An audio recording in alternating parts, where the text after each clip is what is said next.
వాక్య ధ్యానము నిమిత్తమై యెషయా గ్రంథము 60వ అధ్యాయము 10వ వచనం.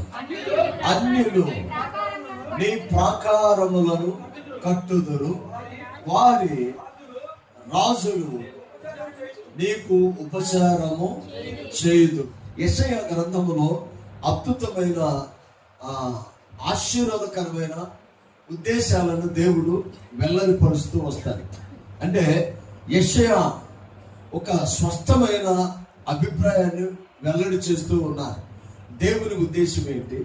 దేవుని సన్నిధిలో నమ్మకంగా ఉంటే, పరిశుద్ధంగా ఉంటే, నీతిగా ఉంటే, లేక ఆయన పైన లేక ఆయన మీద ఆధారపడితే ఆయన మన పట్ల ఏం చేస్తాడో తెలుసుకున్నటకు అనేక విషయాలు ఇక్కడ ఆయన పొందుపరుస్తూ వచ్చాడు.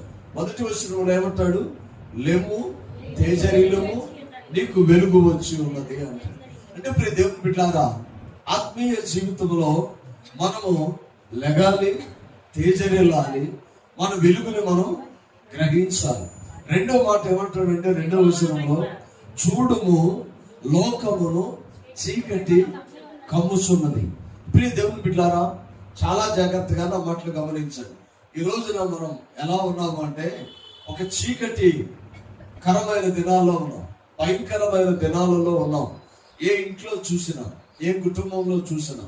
అలాగే ప్రియ దేవుని బిడ్డలారా, జాతుల మధ్య, కులం మధ్య, మతాల మధ్య, దేశాల మధ్య, సరిహద్దుల మధ్యన ఎన్నో సమస్యలు ఉన్నవి, ఎన్నో ఆటంకాలు ఉన్నవి. నెమ్మది లేక, సమాధానం లేక ప్రియ దేవుని బిడ్డలారా, మానవాళి వివిధ హక్కుల కోసం పోరాడుతూ ప్రియ దేవుని బిడ్డలారా ఎవరి స్వార్థాన్ని వారి యొక్క జీవితాల్లో నెరవేర్చుకోవాలని చూస్తూ ఉన్నారు. అంటే పాపం వలన, శాపం వలన లోకం ఏమైపోయిందంటే చీకట్లోనికి నెట్టివేయబడింది. ఎవరికి వాళ్ళే మేము వెలుగు సంబంధాలు అనుకుంటున్నారు, ఎవరికి వాళ్ళే మాది కరెక్ట్ అనుకుంటున్నారు. మనకు అర్థం కావాల్సింది ఏంటంటే, ప్రియ దేవుని బిడ్డలారా, వ్యక్తులకు అభిప్రాయాలు ఉంటాయి, దేశాలకు చట్టాలు ఉంటాయి. అలాగే ప్రియ దేవుని బిడ్డలారా, ప్రాంతాల మధ్యలో కొన్ని సాంప్రదాయాలు ఉంటాయి, చట్టాలు ఉంటాయి, అభిప్రాయాలు ఉంటాయి, సాంప్రదాయాలు ఉంటాయి. ఈ సాంప్రదాయాలు, చట్టాలు, అభిప్రాయాలు దేవుని బిడ్డలారా, ఇవి మనిషిని కట్టుబాటులోనికి నిలబడతాయి. మా కులంలో ఇలా ఉంటాం, మా మతంలో ఇలా ఉంటాం, మా దేశము, మా యొక్క విధానం ఇది, లేక వ్యక్తిగతంగా నా అభిప్రాయాలు ఇవి. ఇలాంటి యొక్క పరిస్థితిలో మానవాళి ఏమైపోయిందంటే బిగించబడి దర్శనము చూడలేకుండా, అలాగే వాస్తవాలు గ్రహించకుండా, నిజమేదో తెలియచే అవకాశం లేకుండా ప్రియ దేవుని బిడ్డారా, మనుషుడు ఒక అంధత్వములోనికి నెట్టివేయబడ్డాడు. చూడుము లోకమును చీకటి కమ్ముసున్నది, కటిక చీకటి కమ్ముసున్నది. ప్రియ దేవుని బిడ్డారా, ఎందుకు ఈ పరిస్థితి వచ్చింది? దేవుడు ఆరంభంలో ఈ భూమిని చూసినప్పుడు భూమి ప్రియ దేవుని బిడ్డారా నిరాకారముగాను శూన్యముగాను ఉన్నది. దీనిపైన అగాధ జనములు కమ్మి ఉన్నది. ఇది చీకటితో ఉన్నది. దీని పరిస్థితి చలనము లేదు. ఇది ప్రియ దేవుని బిడ్డారా, ఈ పరిస్థితి నిర్జీవమైన పరిస్థితిలో ఈ భూమి ఉంది. దేవుడు దీన్ని చూసి తన ఆత్మని భూమి మీద అల్లాడింపజేసి ఆయన ఉజ్జీవమును, శక్తిని, పునరుద్ధానమును దేనికి దానికి డివైడ్ చేస్తూ వచ్చాడు. వెలుగుని, చీకటిని డివైడ్ చేశాడు. ఆకాశమును, భూమిని డివైడ్ చేశాడు. అలాగే ప్రియ దేవుని బిడ్డలారా, ప్రకృతి, సూర్య చంద్రముల నక్షత్రములను వాటి స్థానములో నియమించి వాటికి సరిహద్దులేసి సముద్రానికి సరిహద్దు వేశాడు. భూమిని శూన్యములో వేలాడదీశాడు. ప్రతి దానిని ఆయన తన కక్షలో ప్రియ దేవుని బిడ్డలారా నియమింపజేశాడు.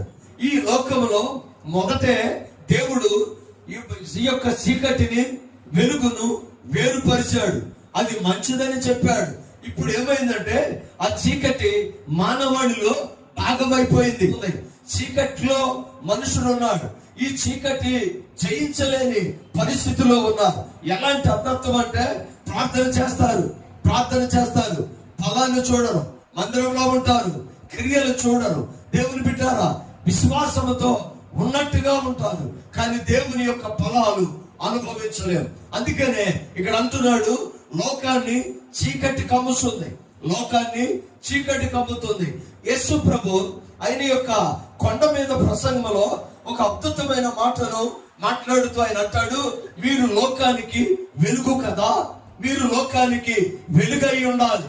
మీరు లోకానికి ఎలా ఉండాలి? వెలుగై ఉండాలి. మత్తయి సువార్త 4వ అధ్యాయంలో అంటాడు, చీకటిలో ఉన్న మనుషులు వెలుగును చూస్తున్నారు అంటాడు. ఆయన వెలుగుగా వచ్చాడు, ఈ యొక్క మనుషులు వెలుగును చూస్తున్నారు. ఆ వెలుగును చూసిన మనుషుల్ని ప్రభువు వెలుగుగా మార్చాడు. వెలుగుగా మార్చి మత్తయి సువార్తలు అంటారు, మీరే లోకానికి వెలుగై ఉన్నారు. యేసు ప్రభు మనల్ని రక్షించాడు, మనల్ని విమోచించాడు, మనల్ని పరిశుద్ధపరిచాడు. ఆయన రక్తముతో మనల్ని కొన్నారు. మనము చీకటి సంబంధము కాదు, మనము వెలుగు సంబంధులము.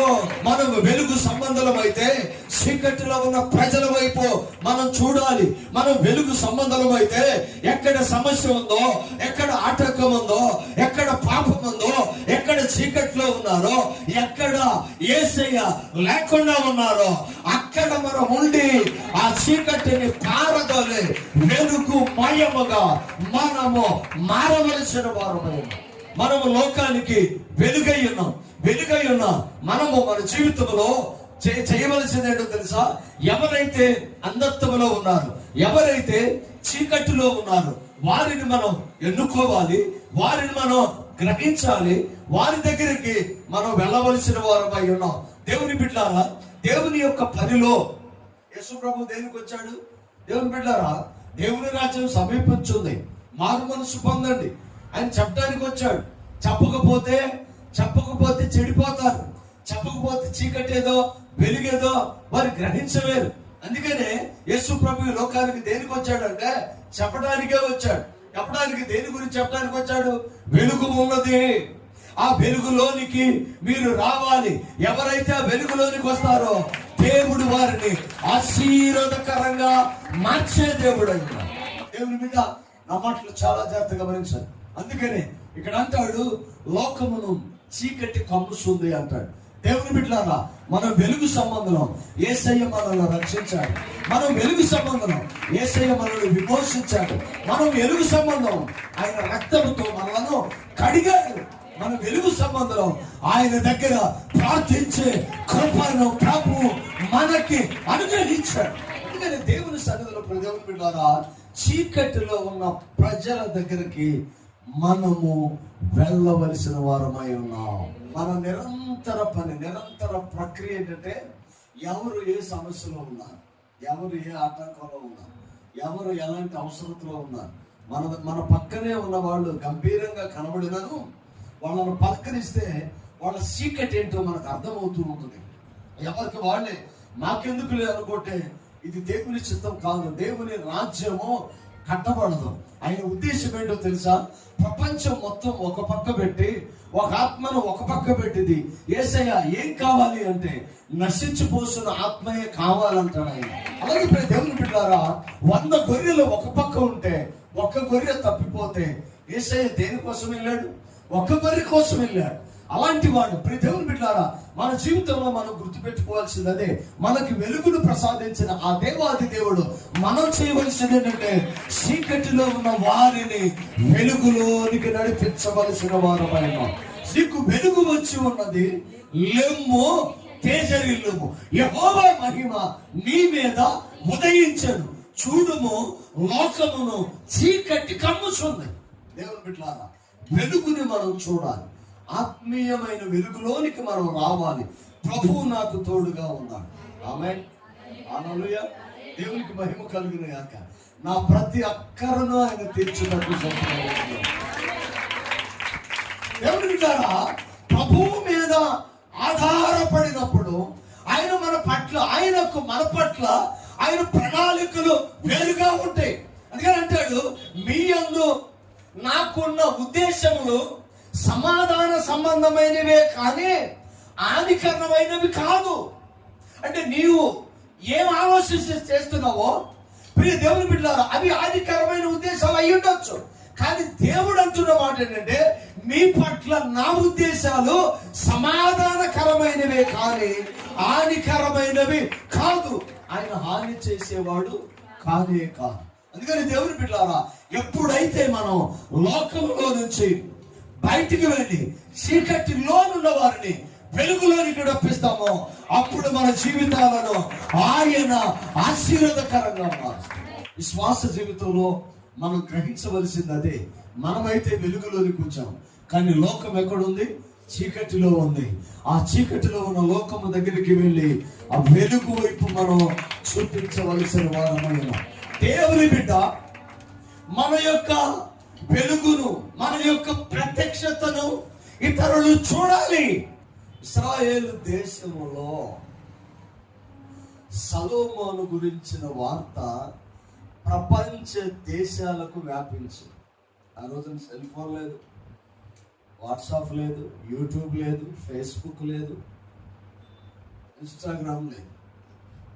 అలాంటి సమయంలోనే ప్రియ దేవుని బిడ్డారా, యెహోవా దేవుడు బలమైన దేవుడని, ఆయనను ఆశ్రయించిన వారిని దేవుడు జ్ఞానం ఇచ్చి వాడుకుంటాడని, ఆయనను వాడుకున్న వారు అద్భుతంగా ఉంటారని ప్రపంచ దేశాలు తెలుసుకున్నారు. అందులో షాబా దేశము, షాబా దేశపు రాణి సొలొమోను గురించిన విని ఆయనను చూడాలని ప్రయాణం చేసి వచ్చారు. మొదటి రాజులు 10 మొదటి నుంచి చూడాలి.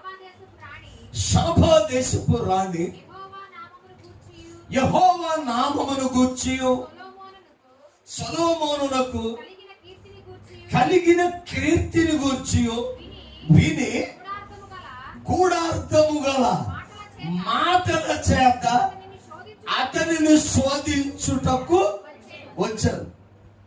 ఆమేన్, హల్లెలూయా.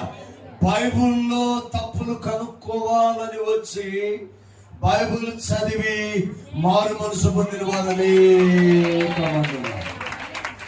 ఎందుకు వచ్చింది? ఈవిడ షాబా దేశములో నుంచి ఎందుకు వచ్చింది? శోధించాలి. ఎవరిని? సొలొమోను రాజుని శోధించాలి.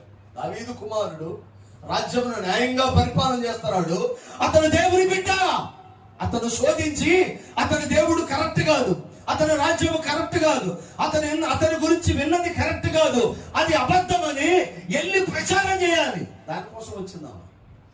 దానికోసం వచ్చి శోధించినప్పుడు ఈయన ఓడిపోతాడు కదా. జ్ఞానాన్ని కూడబెట్టుకుని ఎలాగా శోధిస్తే ఎలాగా గెలవాలో అన్ని ప్రాంతం వచ్చింది. ఒక రకంగా చెప్పాలంటే ఆమె కూడా చాలా టాలెంటెడ్ పర్సన్ అయి ఉండొచ్చు. ఎందుకంటే ఒక రాజుని, ప్రపంచంలో జ్ఞానము కలిగిన రాజు అని పేరు కలిగిన ఒక వ్యక్తిని శోధించడానికి వస్తుంది అంటే సామాన్యమైనది కాదు. తను కూడా షాబా దేశానికి రాణి. రాజుని కలవటం అంటే మామూలుగా వెళ్తాం మంచి వెళ్తాం. మరి రాజు దగ్గరికి వస్తుందా? రాజు దగ్గరికి వచ్చేటప్పుడు పరివారంతో వచ్చింది. వచ్చి తెలివితేటలన్నిటిని వాడింది. కిందకు వస్తే చూడు, ఆమె వేసిన ప్రశ్నలన్నిటికీ సొలొమోను ఏం చెప్పాడు? ప్రత్యుత్తరం ఇచ్చాడు. దేవుని సన్నిధిలో ఉంటే, యేసయ్యతో ఉంటే ఆయన జ్ఞానాన్ని సమయోచితంగా సహాయం చేస్తాడు. ఎవరైనా నిన్ను శోధించాలని వస్తే భయపడిన అవసరం, దేవుడే సహాయం చేస్తాడు. దేవుని బిడ్డ శోధించాలని వచ్చిన ఆమెకు సరైన రీతిగా సమాధానం చెప్పాడు. ఆయనలో ఏ లోపాన్ని కనుగొనలేదు. 9వ వచనం చూడు, మీ యందు ఆనందించి మీరు నిన్ను ఇశ్రాయేలీయుల మీద రాజుగా నియమించిన మీ దేవుడైన యెహోవాకు చప్పట్లు కొడుతూ దేవుని స్తుతించండి. ఆమేన్, హల్లెలూయా. ఒక అన్యజనురాలు అక్కడ కృపను, అక్కడ దేవుని కార్యాలను, అక్కడ యథార్థతను, రాజు జ్ఞానమును చూసి ఒక అన్యజనురాలు 2 చేతులు పైకెత్తి యేసయ్యను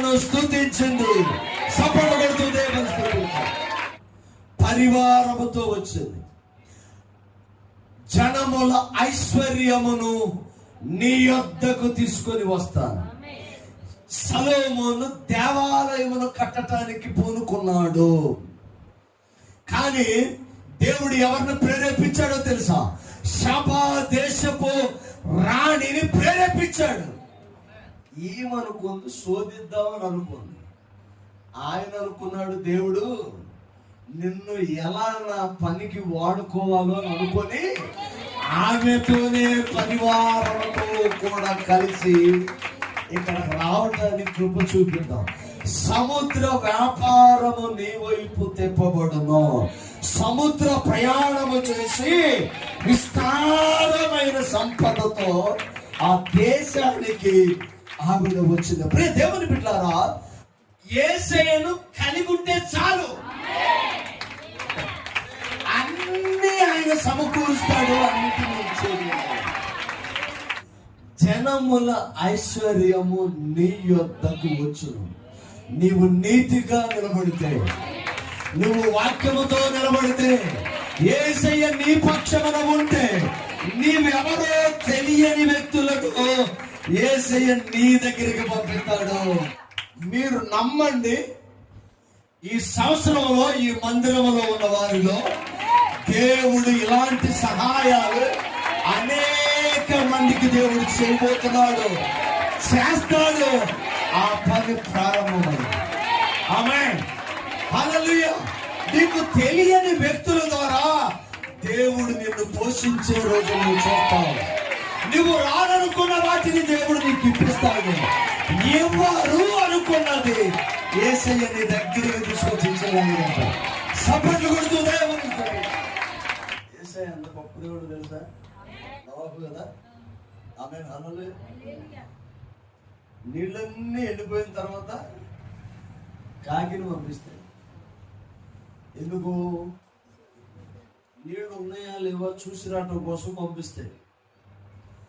ఈ కాకి బయటికి వెళ్ళి తిరిగి రాదు.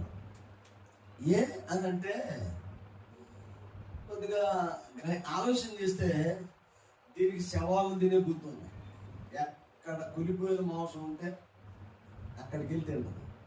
ఈ కాకున్న బుద్ధి ఏంటంటే చిన్నపిల్లల చేతులు ఏదన్నా ఉన్నా తనుకుని వెళ్ళిపోయింది. దీనికి ఉన్న బుద్ధి తీసుకోవటమే కానీ ఇవ్వటం. కానీ యేసయ్య కాకులతో కూడా ఆహారం పెట్టించగలిగిన వాడు. ఆమేన్, హల్లెలూయా. ఎవరైతే సహాయము చెయ్యరు అని అనుకున్నావో వాళ్ళనే వాడుకుంటాడు, వాళ్ళనే నీ దగ్గరికి పంపిస్తాడు. వాళ్ళ ద్వారానే సహాయాన్ని దేవుడు నీకు ఇస్తాడు. కొన్నిసార్లు కొన్ని అవమానాలు ఎదురవుతాయి. హల్లెలూయా. కొన్ని నిందలు ఎదురవుతాయి, కొన్ని ఒత్తిళ్ళు వస్తాయి. కానీ మనం ఎక్కడ కూడా భయపడడం అవసరం లేదు. ప్రభువా, ఆమేన్, హల్లెలూయా. దేవుని మహిమ కలుగునుగా. ఉద్యోగంలో ఒత్తిళ్ళు వస్తాయి, పనుల్లో ఒత్తిళ్ళు వస్తాయి, స్నేహితులతో ఒత్తిళ్ళు వస్తాయి. ఎలాంటి పరిస్థితులు వస్తాయి అంటే, నేను ఇక లీడ్ కొనసాగలేను, ఇది అవ్వదు, ఉద్యోగం మానేస్తే తప్ప వేరే అవకాశం లేదు. ఉద్యోగం మానటానికి వేరే పని తెలియదు. ఉద్యోగంలోకి వెళ్ళటానికి అవకాశం లేదు. ఎలా బ్రతకాలో తెలియదు. కొంతమంది జీవితంలో నూతన మార్గాలు వేసేటారు. ఒత్తిడి వచ్చిందంటే విడిచిపెట్టమని అర్థం. వెళ్ళలేము, అవ్వదు, కాదు, నా వల్ల కాదు. ఒత్తిడి వచ్చింది అంటే విడిచిపెట్టు. దేవుని బిడ్డలారా, నీకు దేవుని చిత్తం అది కాదు. నీ ముందేదో మార్గాలు తెరవబోతున్నాను. ఆమేన్, హల్లెలూయా. ఎవరు పన్నెండు పోలే, ఇదే జీవితం, ఇదే జీవితం, ఇదే జీవితం, ఇదే జీవితం, ఇదే జీవితం. అది నీ జీవితం కాదు. దేవుని ప్రణాళిక వేరుగా ఉంది. నీ పట్ల నూతన మార్గాలు తెరుస్తాడు, నూతన మార్గాలు తెరుస్తాడు. ఎక్కడైతే అవమానపరచబడ్డావో అక్కడ నిలబడతాడు. ఎక్కడైతే అప్పులు అయ్యావో అక్కడ నిలబడతాడు. ఎక్కడైతే నిందల పాలయ్యావో అక్కడ ఘనతగా యేసయ్య నిర్మాణిస్తాడు. ఎవరండవా? అన్ని జనురాలు రాజు దగ్గరికి పరివారముతో వచ్చిందంట. శోధించాలని వచ్చింది. మీరు దేవుని బిడ్డారా, ఆయనని పరిశీలించాలని వచ్చింది. కానీ దేవుడు ఎంత గొప్పవాడంటే చూడండి, ఒకసారి 14వ వచనం చూడండి. 2 రాజులు 10:14 ఒకసారి చూడండి. ఏటేటా బంగారమును 1300 ఎత్తు ఇదియుగాక. అంటే ఇక్కడ మీరు ఇంటికి వెళ్ళి క్లియర్ గా చదువుకోండి. ఆ తర్వాత షాబా దేశపు రాణి తెచ్చినయే కాదండి, అనేక అన్యజనులు సొలొమోను రాజ్యానికి సమకూర్చాడు. దేవుడు ప్రేరేపించాడు. తర్వాత 23 చూడండి. ఈ ప్రకారము రాజుకు సొలొమోను